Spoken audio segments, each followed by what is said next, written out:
আসসালামু আলাইকুম জান। সবাই কেমন আছেন? আশা করি সবাই ভালো আছেন। আলহামদুলিল্লাহ আমিও ভালো আছি। তেমন একটা ভালো নেই, কারণ আমি মানসিকভাবে অনেকটাই অস্বস্তিতে আছি। একটা বাচ্চা পালা যে কতটুকু কষ্ট, আর তাও যদি হয় একা, কেমন যে একটা চাপের মধ্যে আছে। আমার কাছে কোনো কিছুই ভালো লাগে না। মনে হয় যেন বাচ্চাটা আরো পরে নিলে আমার কাছে বেটার হতো।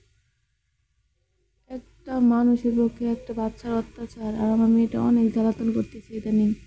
ও যত বড় হচ্ছে আমি খেয়াল করতেছি ও অতিরিক্ত দুষ্টামি করে, সারাক্ষণ কান্নাকাটি এই সেই আগর বগর আছে একটার পর একটা। আর এদিকে আমি ফ্রিজ খুলে দেখতেছিলাম, তেমন কিছুই নেই ফ্রিজের মধ্যে, একটু টুকিটাকি কিছু পড়ে আছে।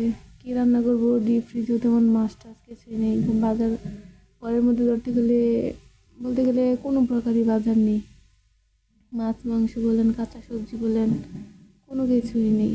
সব কিছু ফুরিয়ে গেছে। আর মনটাও তেমন একটা ভালো না, ওর আব্বুকে বলতেও আছে না, কারণ কেমন জানি একটা লাগে। আমার কাছে মনে হয় মানে যদি ছোট্টকালে ফিরে যেতে পারতাম, কত শান্তি ছিল সেই সময়টা।